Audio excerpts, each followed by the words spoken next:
ওই মমতার রব, ওই ভালোবাসার রবকে চেনানোর জন্যই নবী রাহমাতুল্লিল আলামিন দুনিয়াতে তশরিফ এনেছিলেন। সুবহানাল্লাহ।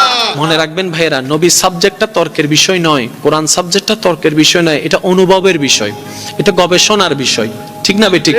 এবার আমি শুধু আপনাদেরকে একদম শর্টকাট একটা নলেজ দেওয়ার চেষ্টা করব, যদি আমার মুনিব আমাকে দয়া করেন। মানব জাতি, মুসলিম জাতির জন্য গাইডলাইন হচ্ছে কোরআন। গাইডলাইন কোরআন, জোরে বলতে হবে গাইডলাইন কোরআন।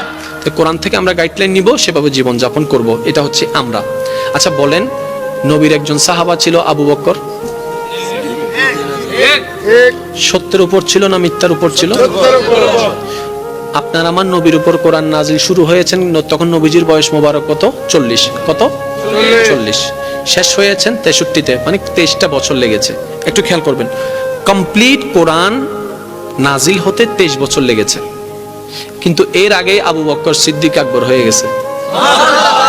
এখনো সম্পূর্ণ কোরআন নাজিল হয়, এখনো সম্পূর্ণ কোরআন নাজিল হওয়া শেষ হয়নি। কোন কোরআন? যে কোরআনটা আপনার আমার জন্য গাইডলাইন।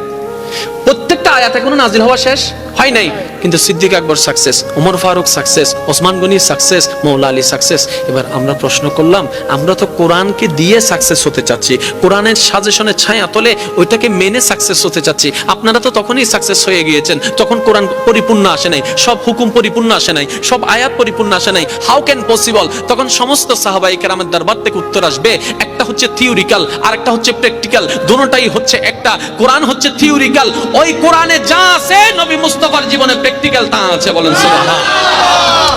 আমরা কোরআনটাকে যখন ফলো করতে পারি না, কারণ আমাদের হায়াতে তখন পরিপূর্ণতা আসে নাই, তখন আমরা কি করেছি? প্র্যাকটিক্যাল কোরআনকে ফলো করেছি। নবী মুস্তাফার উঠাকে, নবী মুস্তাফার বসাকে, নবী মুস্তাফার হাসাকে, নবী মুস্তাফার ব্যবসাকে, নবী মুস্তাফার আত্মীয়তা সম্পর্ককে, নবী মুস্তাফার চলাকে, নবী মুস্তাফার সমস্ত কিছুকে আমরা ফলো করতে শুরু করলাম।